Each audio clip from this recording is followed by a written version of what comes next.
actually. So, even the kids are getting the shots, 5+ years. Are you plus? My son, who is 7+, he just got 2 weeks back. So that way it gives us at peace to send them to schools also.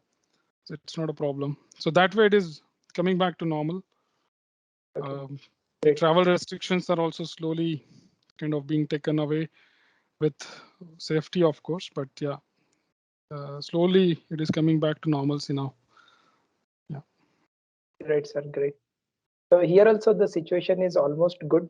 Now everything is the positivity ratio is high, but still the mortality is low, and only the people are visiting the hospital only for the OPD. It is like a general flu. So the situation is good, you can say, compared to second wave where everything was devastating, you can say. Means the hospitals are full, medical facility all got collapsed.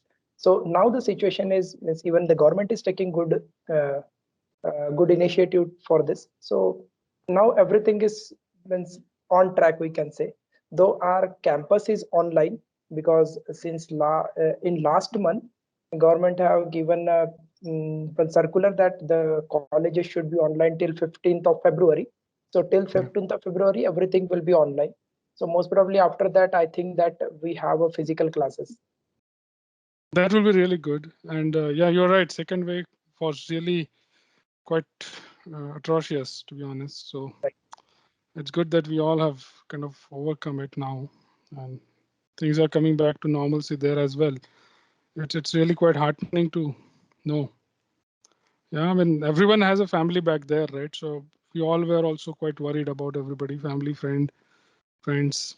So Right. yeah. Yes. So I will tell you about our campus. Okay, so it's a 22-year-old institute. We have PGDM, and we are certified in top B schools in Pune and India. We have specializations of marketing, HR, and finance. These are the majors the students are doing, and they have done their graduation from different disciplines: BA, BCom, BSc, engineering. Different type of disciplines are there. Now they are pursuing their PGDM. So different disciplines in graduation. Now the audience is from the marketing, HR, finance, different disciplines. So what we expect is share your journey and guide our students in such a way that, means, once after, because they are right now they are in the second semester. So once they will complete their PGDM, what should be their career path? Which will the challenges they will face, and which you have faced previously, and how you have overcome that. So just light on that. And also the culture in other countries, as you have already visited US and you are staying at Singapore. So the student who will come from, means, who are right now studying in India, what skill set they should means focus on, so that it will be easy for them to work in different cultures. So this is what we expect from your side, sir. Right, no, that's really good. I'll try to cover all these aspects, and then if at all for any reason if it is not covered, I think we can cover it during the question and answer session as well. Perhaps I think that will also be another window of opportunity for us. But yeah, thanks a lot for sharing this background and every other information that you just shared. Yes. So 1 minute, sir. Poonam, are you there?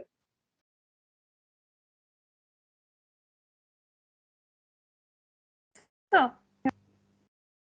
So you are anchoring today? Yes, sir. Yes, sir. Yes, Poonam, you can start. Okay. Good afternoon, sir. Hello, good afternoon. Yes, sir. So just when the caterpillar thought the world was over, it became a butterfly. Good afternoon and a very warm welcome to everybody. I, Poonam Wagmare, welcome you all to the session. The topic for today's session is LinkedIn as a tool for your career success. It is my privilege to introduce the guest speaker for today's session, Mr. Shashank Pahade, sir. Sir, may I have the permission to begin the session? Please go ahead. Thank you. Thank you, sir. Sir has 18 plus years of industry experience that covers various aspects of leading, directing, and managing delivery of technology solutions. He has worked as senior project manager for leading global organizations like Fidelity Investments, Bank of America, Unilever and Credit Suisse in India, USA, and Singapore. He is currently based in Singapore, working as Program Manager for Strategic Projects for the Finance Division of Credit Suisse. Today, he will talk about the nuances of networking in the global context. Without further ado, let's get some inside secrets. Here to share his experience, please welcome Shashank Pahade, sir. Over to you, sir. Welcome to the Thank you session, very sir. much, Poonam. Yeah, thank you very much for that lovely introduction, Poonam. And hello, everyone. It's really great to connect with all of you. And to be honest, it's quite humbling and honoring experience for me that I've been invited for this unique webinar series in which we have an extraordinary lineup of industry leaders as speakers, as my fellow speakers. So thanks again for that. So uh, as we just heard, the kind of the context or the topic is intercontinental networking by global conglomerates and a few nuances around it. And Professor Neeraj has also highlighted that I should share a few experiences that I have throughout my journey while navigating through different organizations and kind of progressing in my career over a period of time. Uh, when we actually talk about this or look for this particular topic on internet, to be honest, we'll find like hundreds and hundreds of good articles, good reading material, best-selling books. What I'm going to do is not share sort of any references of those, but just my personal experiences and my personal thoughts. So with that, maybe let's dive into the topic. What Poonam just highlighted, I'll cover that aspect, that how do we use LinkedIn as a measure of success as well, very briefly, and then perhaps we can dive into it a little bit more during the question and answer session. But just to put things into perspective, like any corporate presentation goes, what, why, and how. Perhaps why, what, and how. These are the three kind of, we can say it's $1 million question that we always ask. So we start with why. All of you are going to start your career very soon. You're going to enter the industry in different areas, different domains. So what I would like to highlight first is, unlike the earlier time when the conventional approach for career progression has always been climbing up the ladder, that's no longer the case basically in the current context. The technology is basically advancing every day at a massive speed. So I would like to compare this career progression with the rock climbing.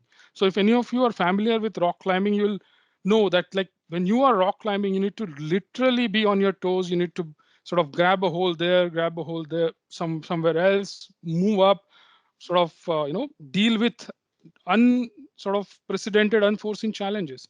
So that exactly is career progression now in the current context, and that is why the networking is quite important in this particular aspect.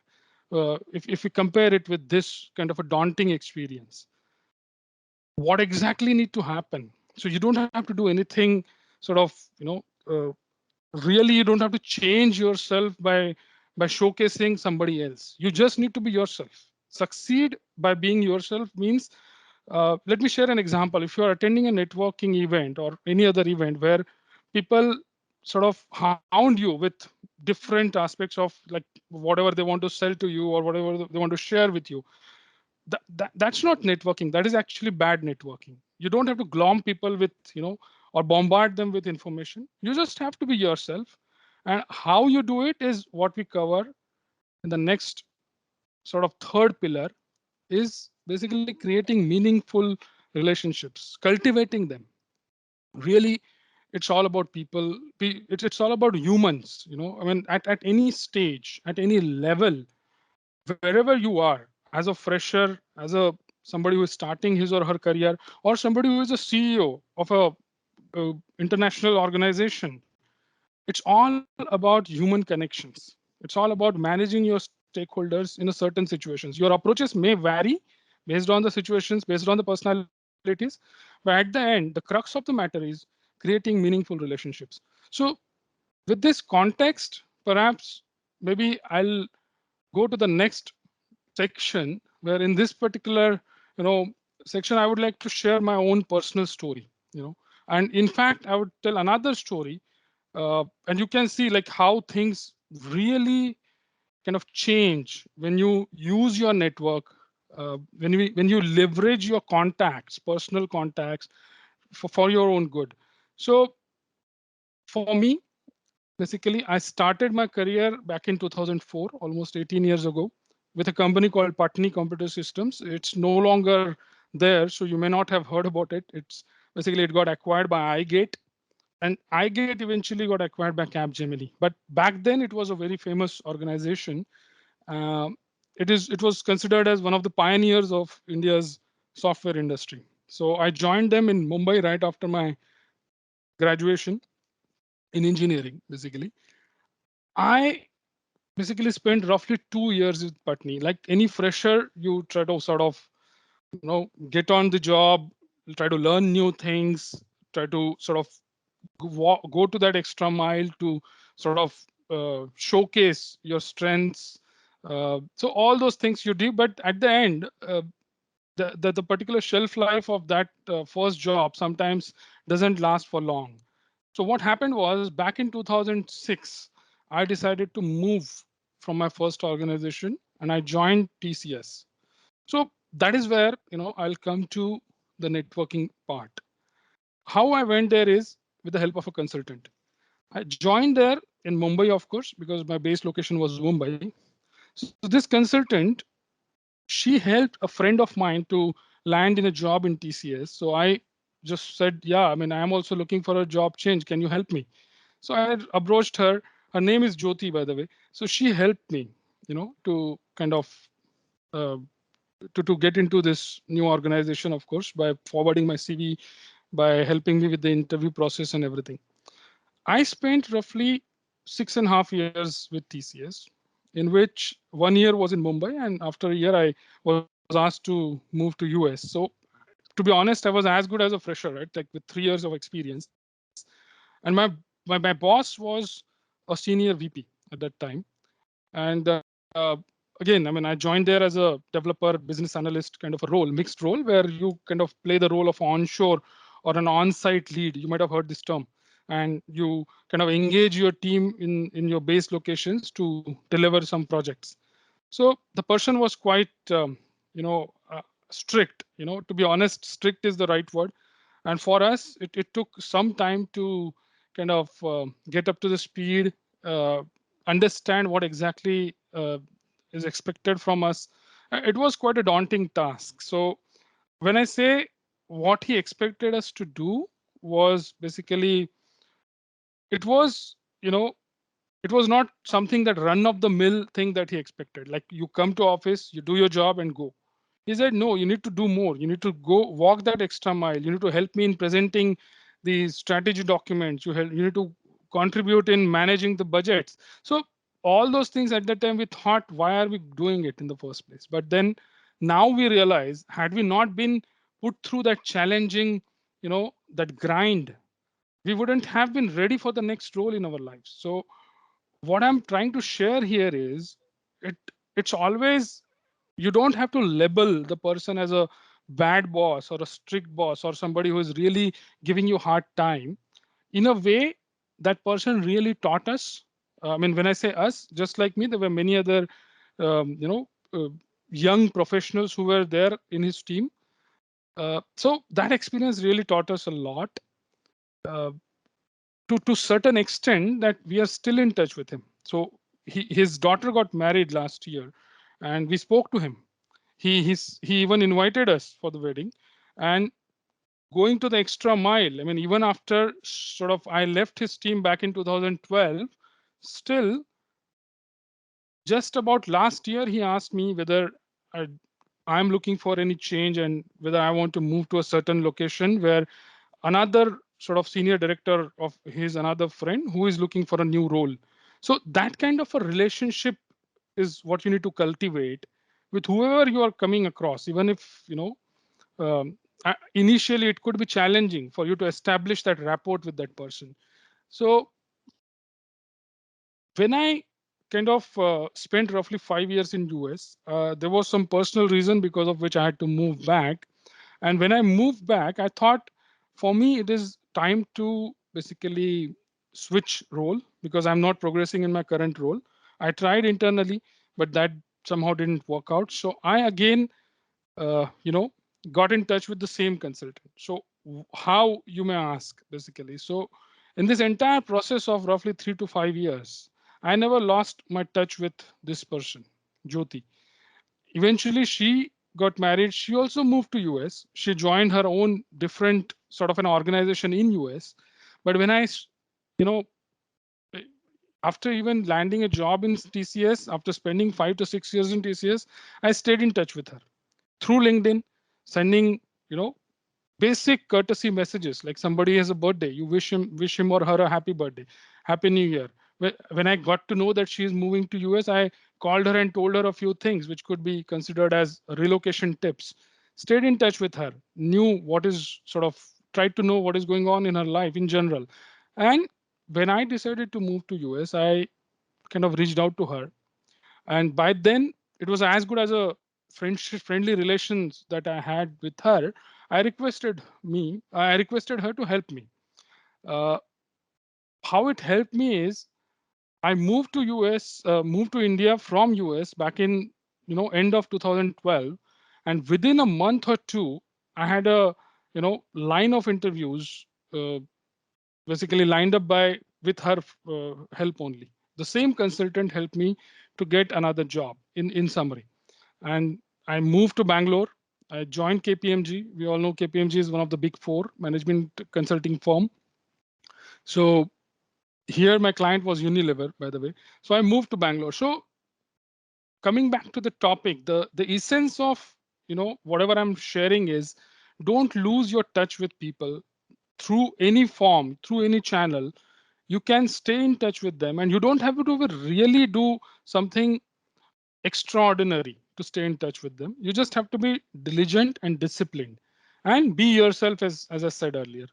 So I moved to KPMG, as I said, just within a year of moving to Bangalore.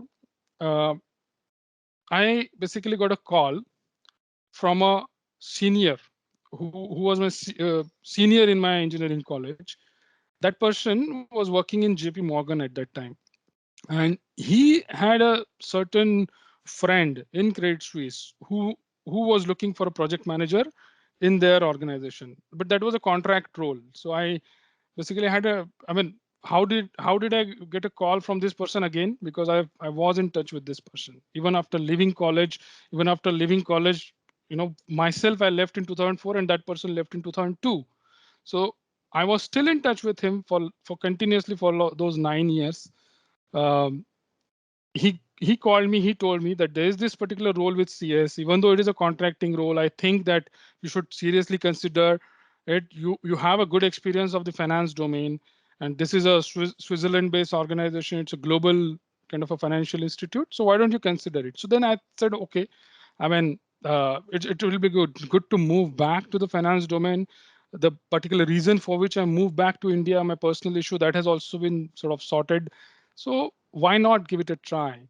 So with that, in 2014, just within a year of joining KPMG, I moved to Credit Suisse. It will be almost exactly 8 years now. We moved here in end of January, basically. So, as you can see, you are navigating uh, through different stages of career progression. With you need some help through your network. It doesn't happen just out of the blue. Somebody needs to be there to vouch for you, to talk about you, to talk about your character, to talk about your capabilities. That helps to basically give you that particular steer as well as the much needed impetus. And then later on, it's all up to you. How do you shine in that particular organization? So now, as I said, I joined Credit Suisse initially as a contractor. Then I got the permanent position as well. After throughout spending 8 years, I've worked on multiple initiatives. So of course, I mean, when it comes to the uh, front to back initiatives in which multiple divisions are involved. You need to have a strong stakeholder management capability, strong ability to deal with different type of people in different situations, and that's a different topic altogether. On one of my project, it was a complex initiative to basically enable or build technology infrastructure for a certain entity in a region in Hong Kong. uh, I established a very good rapport with the stakeholder. It was back in 2016 and 17. So this person liked a lot whatever I did, and he eventually took an internal mobility within Credit Suisse. He moved to Zurich. Zurich is the place where we have an headquarter, and that's where he went on to become a head of a certain sort of a division or a department where he's looking after a large team. So what next for me? So that is why this particular area is, that is what I'm going to share. The situation is such that after talking to this particular stakeholder, he's asking me to join his team initially in Singapore, and then if things work out well with respect to relocation and everything, there is an opportunity to move to Zurich. And how it happened? It happened two things. One is you need to really do good in your job, whatever you're doing. It has to be something considered as you've added value to the task that has been given to you. But at the same time, staying in touch with this person. Again, after delivering a project, after getting, okay, good, thank you very much, you did a great job back in 2017. When he moved to Zurich, I stayed in touch with him. I keep on pinging him. How is it going? How is life in Zurich? What are you doing? These things help. It doesn't really take much, you really don't have to run from pillar to post to do this. You just need to be disciplined and diligent around it. Again, I'm using the same terms. But there's another thing.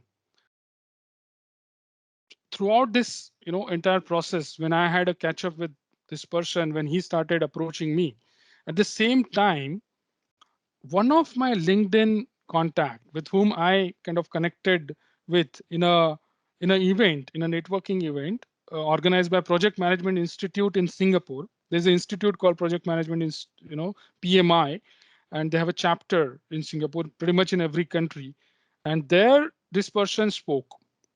He's a senior executive director in a recruitment firm, which is quite well known in Singapore. And after his session, I approached him. I just had a quick chat with him over a coffee. Like, your session was good. There were a few questions I had in mind. We exchanged our numbers. We kind of got connected on LinkedIn with each other. He approached me sometime 6 months back that there's a good role which could match my profile. So you know how things work. It takes time. It really takes time. You need to invest your time. You need to be patient. You just need to still stay connected. So he approached me. I mean, we met roughly 3 to 4 years back. I refreshed my LinkedIn profile, but not to the great extent where it should be ideally. So he asked me, I mean, I looked at your LinkedIn profile. You're still doing the project management job. You're now program management in the field of program management. Are you interested? I said, yes, let's talk about it.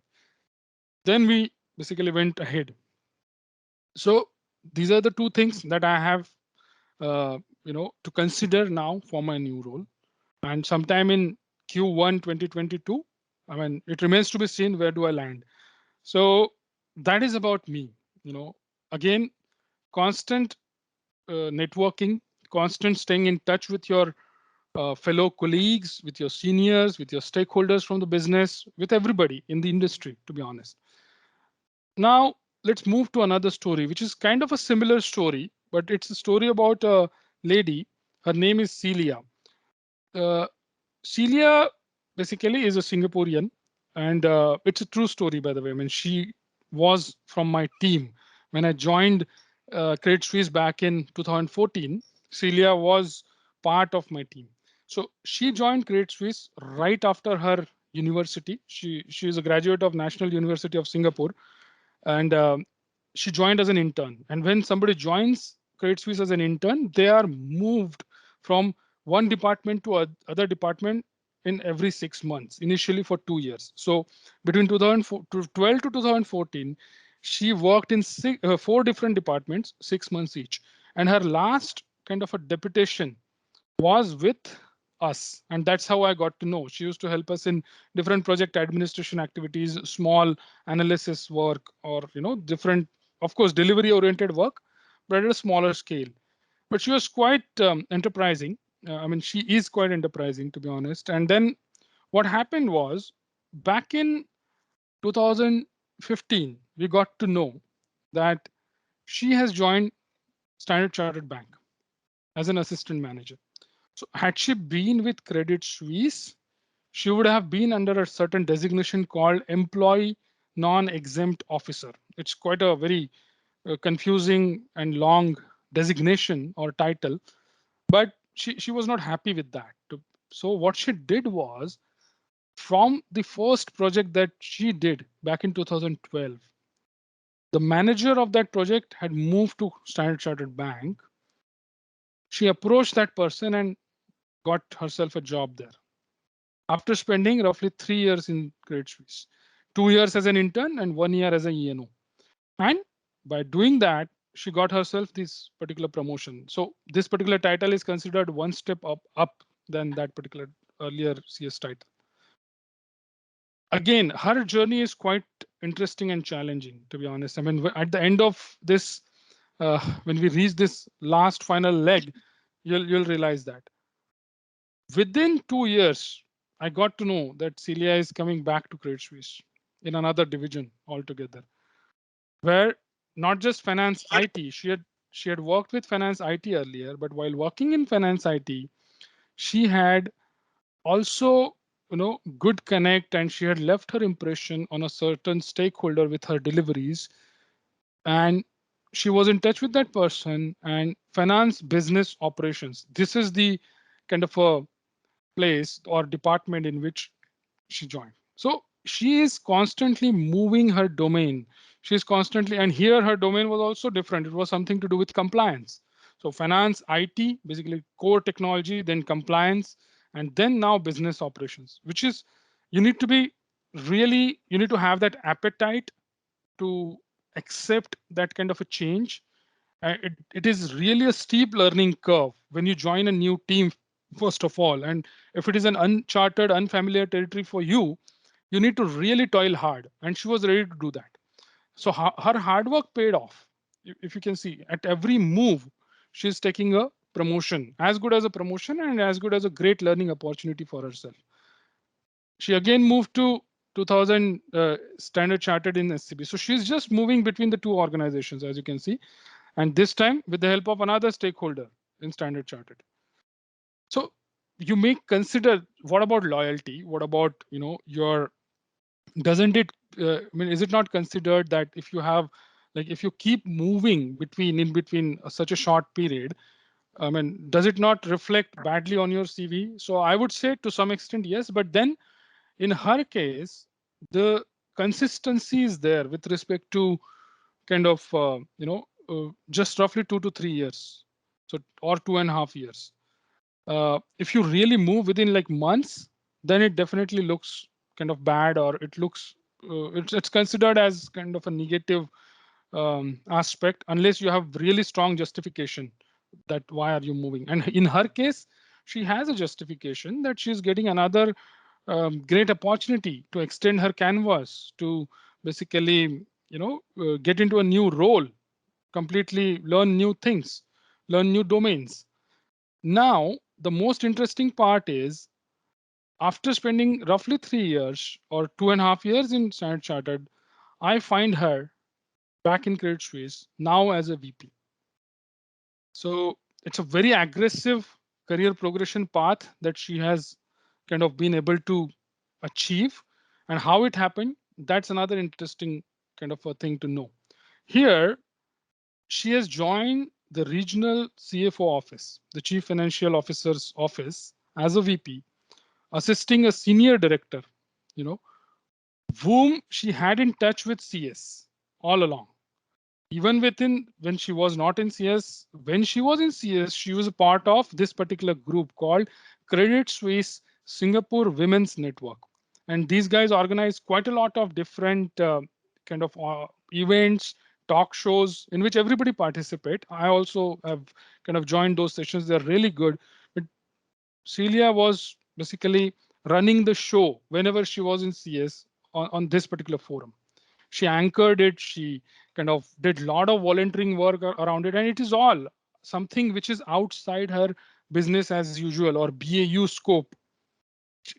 Nobody is paying anything to her for this. It's a voluntary activity within CS. But then somebody who is a sponsor of this particular forum, that senior director got impressed, thought very highly about her work, and this person, she pulled her in her team, and now she's there. Within just 10 years, in every 2 to 3 years, she has been able to achieve this feat. It is quite remarkable. Not everybody achieves it. Uh, you really need to be really consistent in your approach. You really need to know what you want, and then only it is possible. So these are the two kind of experiences or stories that I thought it will be good to share with all of you. So we can definitely take any questions perhaps later. uh, I would probably like to move to the next section where I'll try to talk about it. All boils down to what, few tips, and you'll really find all this. It is all again inspired by the information which is available, open source, but it's not a kind of a operational. I haven't included any operational tip as such. It's all what I think that works. So create your allies and be an ally. So in both cases, in both the experiences that you have just heard, you need an ally to vouch for you, to support you at every stage. And you have to be an ally of somebody as well. It's to in a very brutal term, you can say it is a give and take approach, but actually it moves or it goes beyond that. It has to do with the human connection. So my senior had actually no gain when he thought of me as a somebody who is kind of suitable for this job. And we were not like a extremely great friends as such. We are still just normal friends who are in touch. And same is the case of Celia. There are people who are talking about her good work at every level. So create allies and be an ally of someone. That is something really important. And next is, in the current context, you need to be really aware about what is happening around you. So you need to be curious to stay relevant. That is what I mean here. You are a part of a certain division or a department. You're coming to office, going back to work, home, just straight 9 to 5, 9 to 6, or sometimes extra work. But you cannot put yourself inside a box where I'll do only this, I'll only walk this straight line. No, it's not going to work. If you really want to succeed and if you really want to stay relevant in the industry for the longer run. And that's why I gave the example of rock climbing. You have to be curious to stay relevant. You have to constantly look out for what is happening around me. So that where is the next opportunity? Why my organization is behaving like this? Why they have taken this decision? Ask your manager. Ask the manager of your manager whenever you get an opportunity in a normal setting, over a dinner, over a lunch, over a drink, over a coffee. Why? What is the reason? What is the strategy behind this? You need to ask those meaningful, smart questions when you meet those senior leaders. Then specificity is the art and personalization is the science. Why? Specificity means you cannot really bombard somebody with uh, a monumental level of information. You just need to be specific what exactly you're looking for and why are you looking for. If you're sending a message to a recruiter or a prospective somebody who is your hiring manager, you just need to be specific why you think that you are the best suited for this job. And then personalization. Why I'm using this term as a science, because to be honest, I mean, I thought in excuse me in today's context there's a lot of talk about design thinking, and one of the most fundamental thing that you do in design thinking is you need to delight the customer, of course, and for that you need to know the persona of your stakeholders or your customers. So that is why this personalization is important, and it is a science, to be honest. I mean, you should try to look for some more information, and I'm sure you might have uh, done that as a part of your curriculum as well. So it basically comes from there, the personalization part. Uh, the next is very important. Sketch your future. Whatever you will do 5 years down the line, or wherever you will be 5 years or 3 years down the line, it will depend upon what you decide now. It's really true. In the initial stage of our career, we don't think it from that perspective. To be honest, I did not have anybody to tell me this exact same thing, but I wish somebody was there. Then there were a certain decisions that I could have taken differently, is what I think in the hindsight. But then it's a learning experience.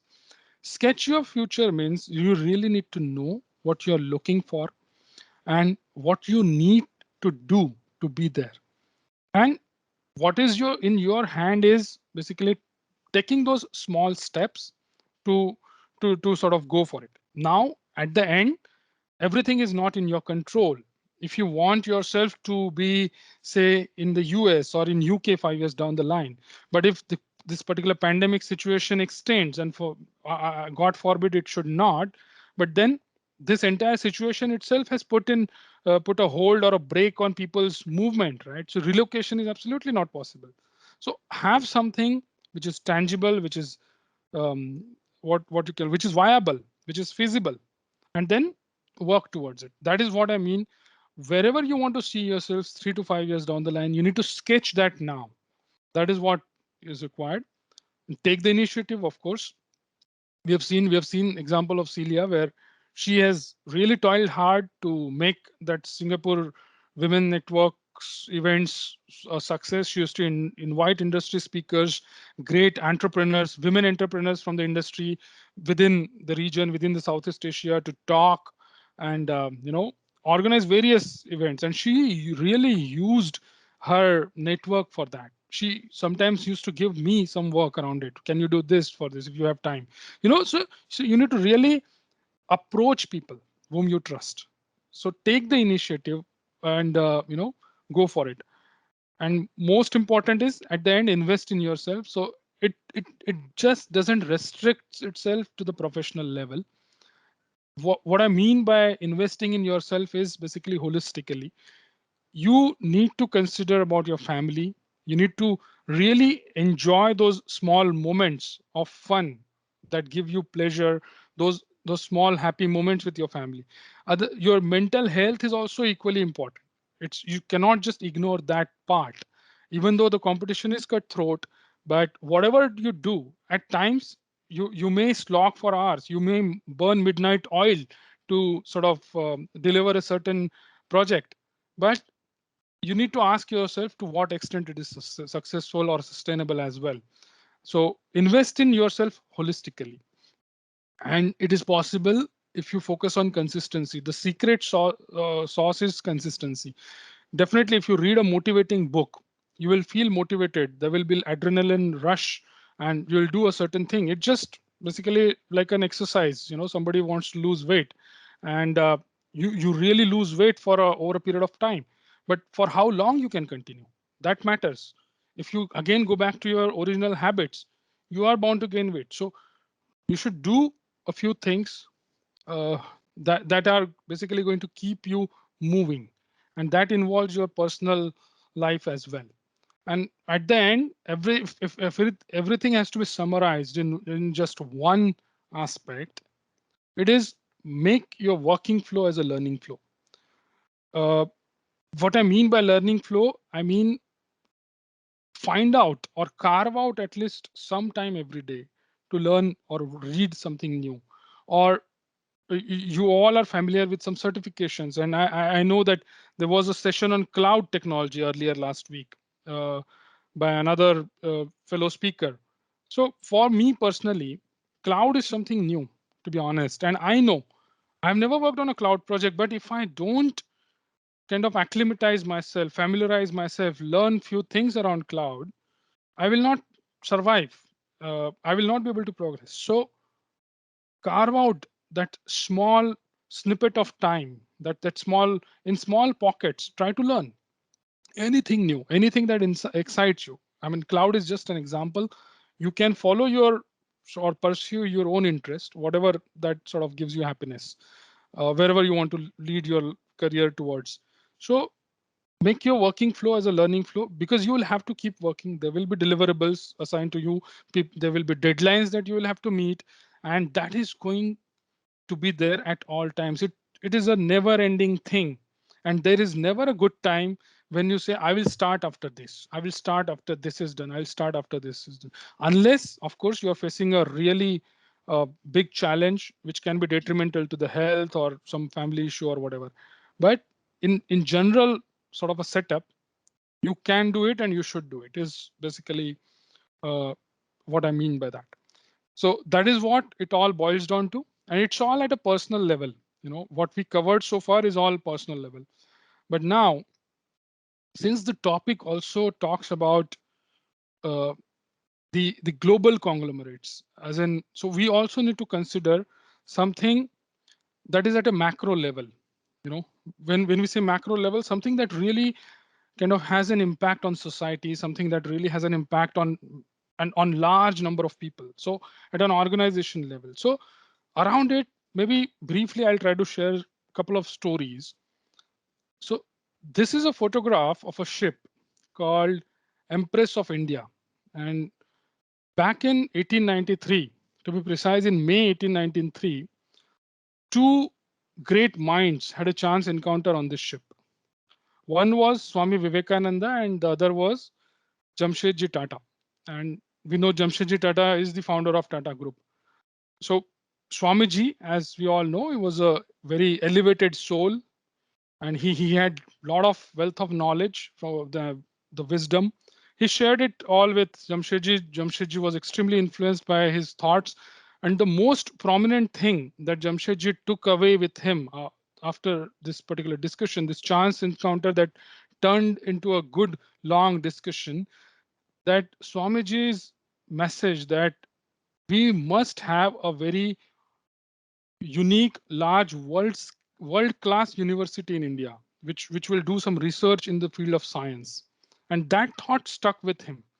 And Jamshedji Tata pursued that, followed through that, and eventually he came to conclusion that it is Tata Group which will take it up on itself. And personally, he took it up as a personal endeavor, that I want to do this um, as my personal sort of aspiration. So he decided to fund it mostly. And at that time, he gave away majority of his wealth, his personal wealth, of course, which amounted to roughly 30 lakhs rupees at that time. So 125 years ago, he had a lot of property in Mumbai, Bombay. He had large amount of land. So he sold all that and he amassed 30 lakhs rupees in 1898. And he wrote this particular letter to Swami Vivekananda. As you can see, it says, Dear Swami Vivekananda, in 1898, that I want to do this. And I'm really, really convinced whatever you said to me on that ship, and let's do this. And then this came into public domain. India was under British rule, as you all know. And it was not taken in good light by the then rulers of India. Lord Curzon opposed it vehemently. And at that time, these guys pursued through that. They never stopped. Within a year, Jamshedji appointed someone from his side. His name was Purjorji Patsha, and from Swami Vivekananda's side, it was his sister Nivedita, who both of them took it upon themselves that yes, it has to happen, so we must do it. So there has to be some sort of a public movement that has to be created around it. And by then, everybody in the world knew about Swami Vivekananda after this Chicago address that he gave. And he actually was on this ship for that address only. He was traveling from Japan to Vancouver and then from Vancouver to Chicago. So here, after their deliberations, they decided that we need to create a public movement around it. Some sort of a perception has to be built within the society. So this particular letter was written by Swamiji to Jamshedji Tata that we must do this, and I'm supporting this particular idea. And this was written as an article, basically as a Swamiji's thoughts were written in the form of an article in Prabuddha Bharat. This was a monthly magazine that he had started in 1896. So after that, that is where the entire networking aspect comes. Sister Nivedita really ran from pillar to post to make this thing into a success. She went to uh, England to basically talk to the authorities to convince them, yes, we should do it. And over a period of time, and it's not a very short time or 1 year or 2 year, it lasted for roughly 8 to 10 years. Around 1907, I think they got the permission to build this institute. So that is where the networking came into, is relevant, which is basically relevant to our topic as well. And in the year 1909, we see this Indian Institute of Science built in Bangalore.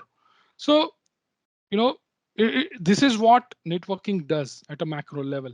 Had this particular idea left on these letters and articles, and there is nobody actually to follow through, it won't happen. It won't see the light of the day.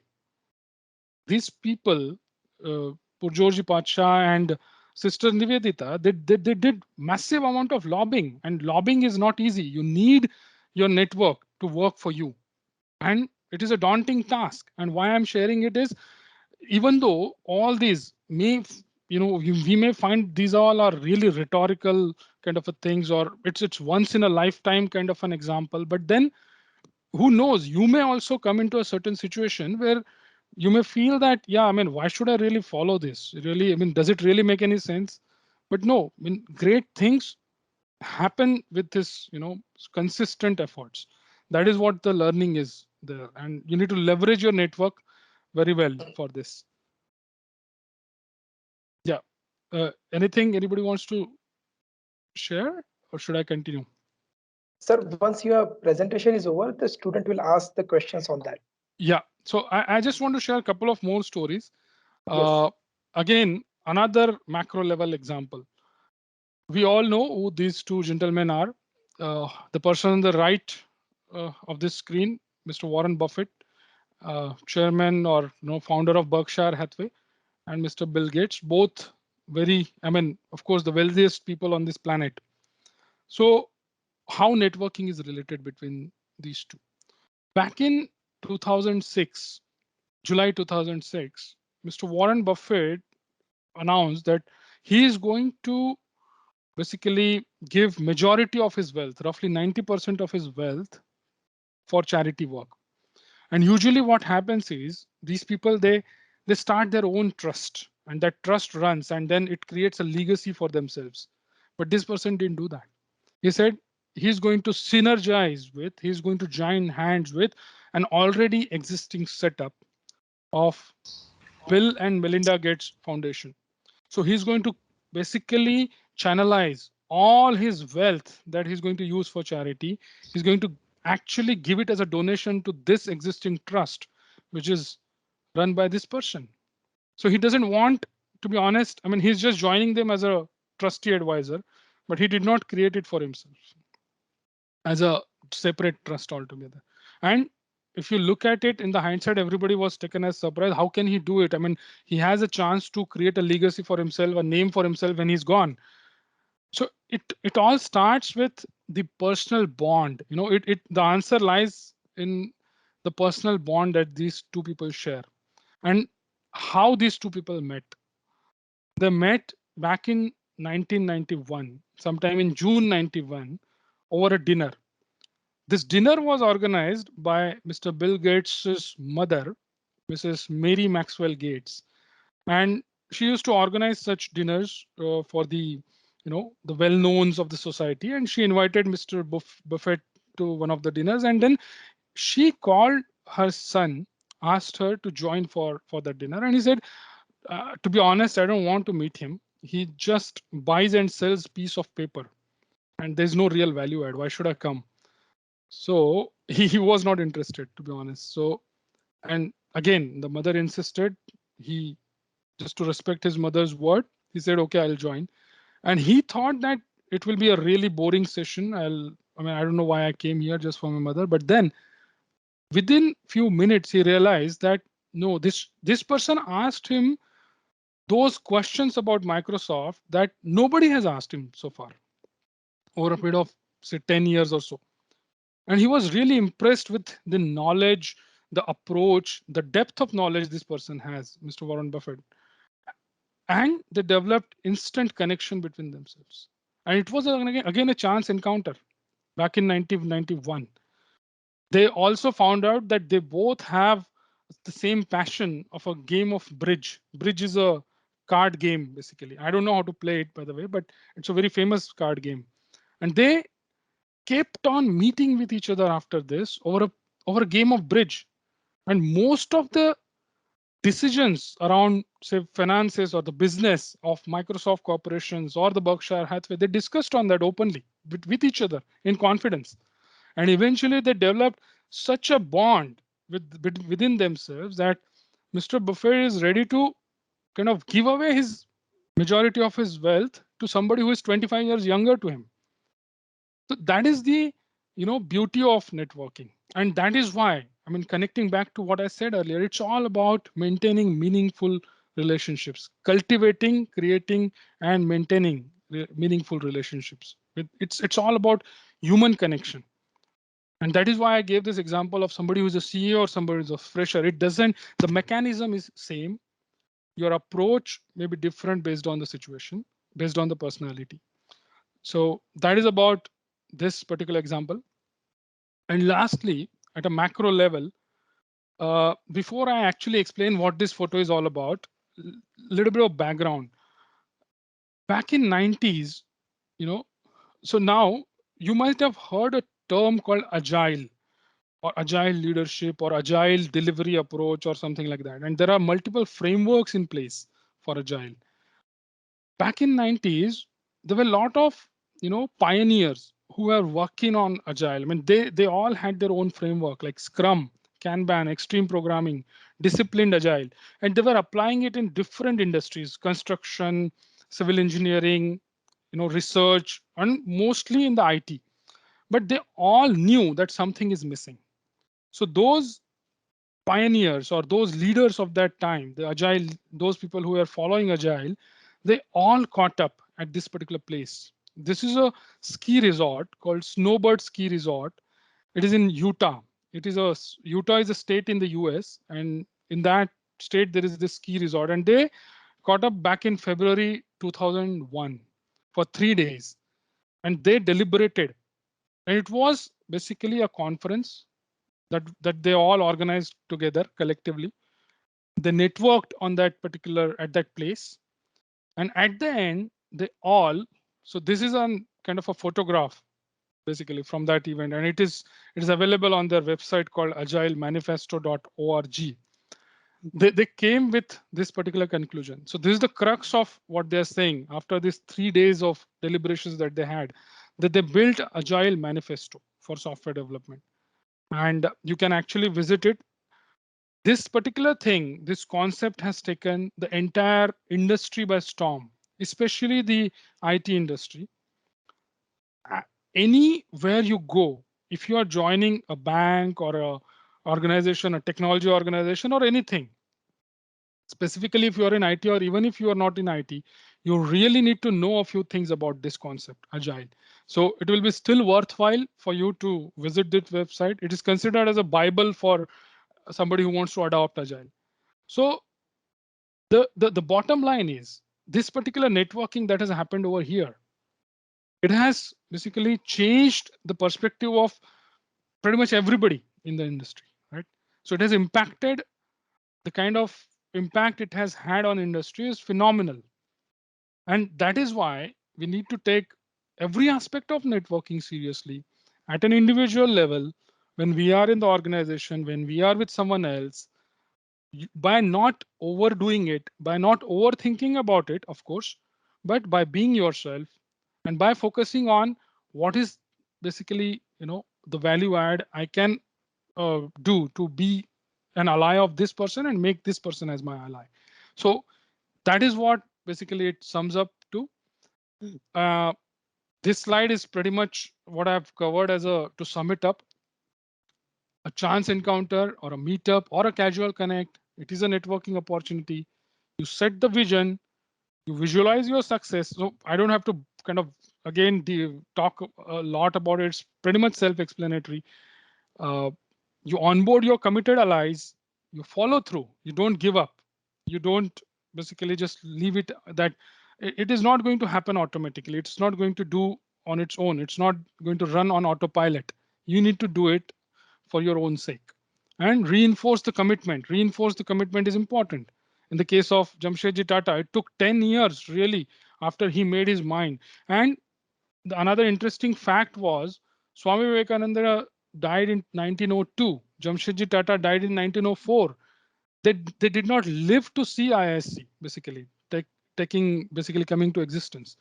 They're basically those people who took it upon themselves, they followed through. So that is why this reinforcement of commitment is very important. And then you take your ideas to fruition. So that is what is all about. And I'm mindfully saying this as a concluding thought because it is not a message. I'm nobody, to be honest, to give a message as such. I'm also a student like you, to be honest. As I said, I gave the example of cloud, right? So it is a concluding thought.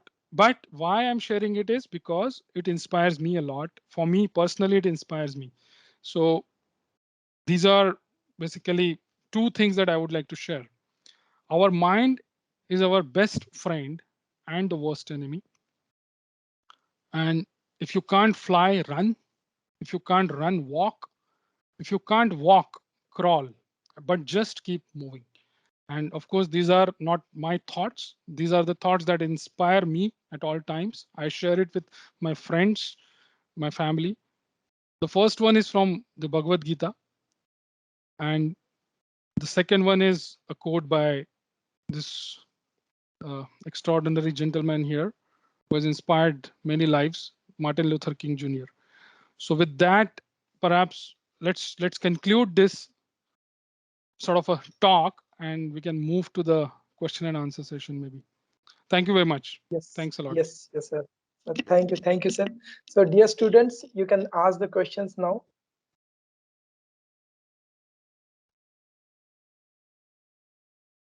Maybe I'll stop sharing. Yeah. Yes. So, sir, before student can start their questions, they will create their questions. I have one question in my mind, sir, which will help our students. As you Certainly. have shared the fantastic story, as your personal growth step by step, as well as you have compared that with the young person who is 10-year, means there is a 10-year gap in their professional journey, and how she means jumped from industry to industry and used networking. So, sir, can you, means already you have told us that the curiosity, then the consistency, these are the key skills which help her to achieve that position. But one or two points which are really differentiate her from the crowd, which she insists she is means good at. Because of that only she was able to means reach that height. So, can you Yeah, point out two or three point means the absolutely. yes, sir. That's really very valid point, Professor Neeraj. I mean, it's really important. So when I worked with her, what I found was the quality of deliverables that you do at the end, that it boils down to that. It was phenomenal. It was flawless. And she always used to get it right. Why? You just need to be focused on that. You have to be serious in whatever you're doing. You cannot take it lightly because it's a matter of millions of dollars. When a project is not delivered on time, the organization at the end is losing that particular money. The efforts of many resources go west. And she got the crux of it. Usually what I've observed is, I mean, not a complaint as such, but her fellow interns were not that, you know, they were not in the game. You need to have your skin in the game at all times. And she used to get the larger picture. You know, I am building this infrastructure for Hong Kong branch, but what exactly we are doing? You know, why are we doing it? What is the strategy of the organization in Hong Kong? Which kind of financial products will be used to enable new business? She used to ask such questions, which are really simple, valid, logical questions. Nobody will ask those. to be honest, I also did not think about it when I was like in the 2-3 years in the industry. But that is what is the differentiator. That is one. And there will be times when you will have to be ready to burn the midnight oil. When I say, like, you need to be there, you need to be seen there. But that does not mean that you need to always do, like, throughout the year you cannot work for 12 hours a day. But when push comes to shove, when you really have to get that thing out of the line, you need to be there. The leaders will have to have that trust in you. Yes, if I give something to this person, no matter what, I don't have to worry. So building that trust comes with taking the accountability, like owning this particular thing. So having your skin in the game, taking the ownership. So these all things will again differentiate you. Apart from, of course, taking the initiative. As I said, her latest job, which is kind of a masterpiece, she became a VP, even though it's a junior VP, but still it's a title. It's a it's a great feat, to be honest, where she got it by staying in touch with that person whom she has impressed, not through her official work, but through her personality. Her aptitude is already proven, but her attitude has landed her this job. So that is Yes, what I mean. This is a straight from what I have experienced with her. I mean, I'm still in touch with her. We do have chats because we cannot meet now still due to this right. pandemic situation. But yeah, Yes, yes. Thank you, sir, for giving light on this. Yes, dear sure. student, you can ask your question. Yeah, please feel free to share anything. That you can share some stories as well if you want. Just don't worry. Right, sir.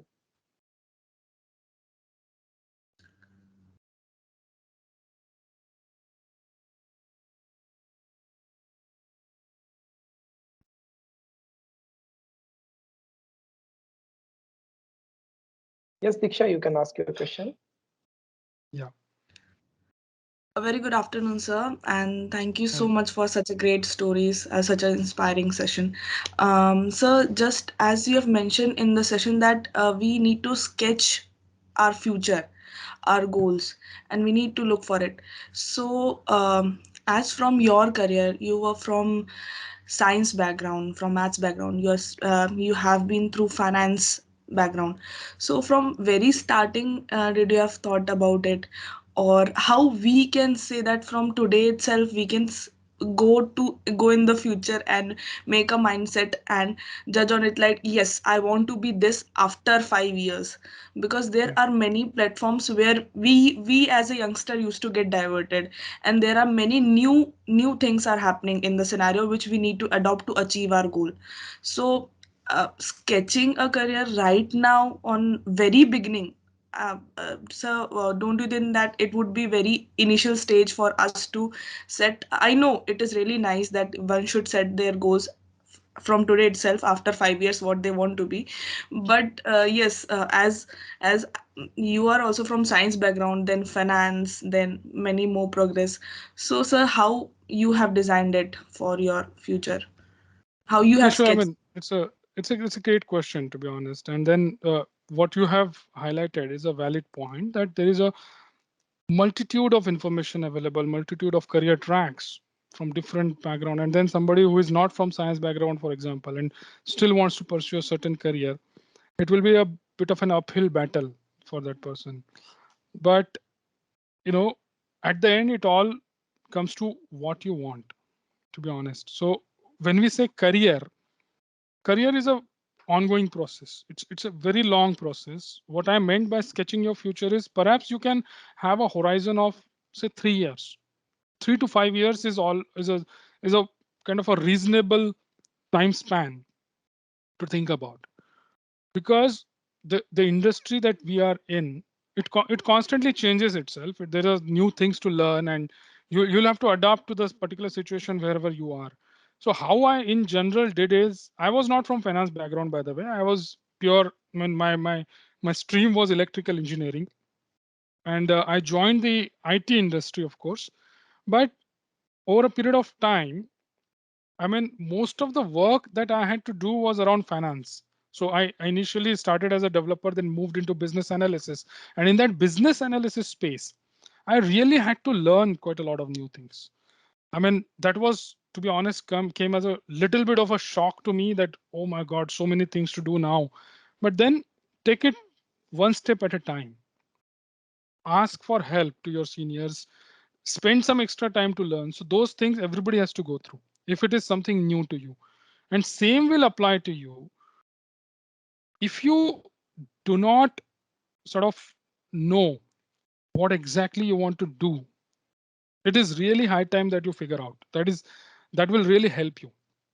If you just leave it kind of on the chances that, yeah, of course, based on the situation, you may land in certain job. Even then you need to think, okay, fine, I'm here, but what next? What do I need to do? Does it align with what I wanted to do earlier? And is there anything I can do to sort of move to that aspiration that I had? Um, or this particular new thing is something that excites me, and what can I do to succeed in that? So this thought process has to be there at all times. Uh, to be honest, there is no other advice that I can give which I have followed, is only learning new things. For example, this cloud again, for me, I have to learn it no matter what. For my particular schedule, it is absolutely atrocious. I have to sometimes work say 10 to 12 hours a day, but still I need to carve out that time to learn. If I don't, I know I'll not stay relevant. And then at the end, it's your personal choice. Do you want to really steadily move wherever you are and let the destiny take its own shape, or you want to put some extra effort? You know. So whatever you like, you may be from say arts background. I'll give you an example. Another example. There is a person who is looking after the cloud transformation for Credit Suisse. He's the account lead for Amazon Web Services. But if you look at his LinkedIn profile, um, his his background, his educational background is he's a Bachelor of Arts in anthropology. You know, somebody who has a completely different background in his graduation has joined the industry, joined the IT industry, then the bank, and learned basically, and just found his own way. So learning is the only thing. Make your working flow as a learning flow. That is how I would like to summarize this particular. So I'm not sure if I answered your question, Diksha, but certainly I think we can talk Yes, more sir. about it if you want. Yeah, Yes, sir. Thank you so much, sir. Yes. sure. Anyone have any Thank you. question? Because we are running short of time, so hardly we will take one or two questions, or either I will start with the next process. Yes. Anyone have any question? Please ask. Yeah, Yes, Poonam, Poonam. please go ahead. Yes, sir. So, like you gave a few tips in a slide that uh, create allies and be an ally, stay curious and stay relevant. One of which was invest in yourself. So, for the time being, right now, where we are, I don't think like for the coming next 5 years Hmm. there is time to invest in yourself the way you define investing in yourself, because even if we take a day off, it feels like you're running behind and you're not doing Yeah. anything for yourself. So when did this thought came to you that now it's time to start invest in yourself so that we can also follow? Yeah. So it came quite late, by the way, for myself when I realized it. I mean, I knew theoretically, but it came as a lightning bolt when I met with the global head of our department. She was traveling. She always used to travel to every location. As a global head, you have to visit different locations. Um so I asked her which book you have read recently. I mean, I know. I mean, she is actually at least 3 times busier than me. So just as a out of curiosity, because I've met her before a couple of times, so I can ask her this question over a casual lunch. You always have team lunch. Which book you have, Michelle? Which book you have read recently? Can you give me a tip or a kind of a recommendation? So she said, to be honest, I really don't remember. I cannot give you one book because on an average, I read 20 books in a year. That's what she said. So she's a managing director. Okay. She has to look after at least 600 people globally. She's like her calendar is always triple booked if you try to find her time. the person at that level, a managing director, is investing in herself through this, just by reading books. And I, as a person, I mean, I'm barely able to finish one book in a year or so, maybe. So that came as a lightning bolt, as I said, So this is kind of a micro mentorship, as you say. That particular discussion for me was like that. And that is where the thought process behind this suggestion is that invest in yourself is that, not to kind of spend money or something. Of course, you have to. If you are pursuing any important certification, you have to. But you can do it in a different way. You can practice mindfulness. Mindfulness is gaining a lot of fame, a lot of good word. So that is also investing in yourself. Every morning, do that. I mean, maybe it will help. Find your own sort of craft around it. That is what I would say. Yes, yes, sir. Thank you, sir. Sure. Thank you, sir. So Shashank sir, thank you very much, because we are already running out of time. So I think Yeah. that we should conclude here. And once the situation is normal, we would like to invite you to a campus for physical session, because the Absolutely. way you have correlated the things, the person we are providing generally winter and summer internship, but because of pandemic this year we haven't provided winter internship generally, which we provide for the NGOs. So this time we are providing the summer internship of 3 months. So you have clearly explained them that the person who is working as an intern, if they do loyalty, if they show metal worth to the person to whom they are reporting, it will help them to reach to the top. So Absolutely. dear student, I hope this message is very important, that choose your SIP wisely, and wherever you are getting opportunity, you should focus on that and do hard work, so that the company or the organization will recognize you as, yes, this is the candidate who is working hard for the company, and they will maintain a long-term relationship with you. So sir, thank you very much. With the Thank you very much. questions putting in our students' mind why, how, and take small steps which will help them to achieve the desired goal in their life. Yes, sir. With Thanks. this I note, I would thoroughly like to enjoyed take, it. yes, sir. Yeah. With this note, I would like to take this session to Poonam. Yes, Poonam, you can continue. Yes, so thank you so much, sir, for sharing your journey and valuable experience. It was great to hear about networking from someone who's been there and done that. And I'm sure this would help us in avoiding some of the pitfalls that possibly lie ahead. And we hope to meet you again when the situation is normal. Yeah. And thank you so much, students, for your patient listening. I also look forward to meet with all of you in person. Thanks a lot. Thank you, sir. Thank you for Thank your you, sir. valuable time. Thank Thank you you, so sir. much, sir. Thank you. Bye, sir. Thank you. Bye, bye. Bye. Bye.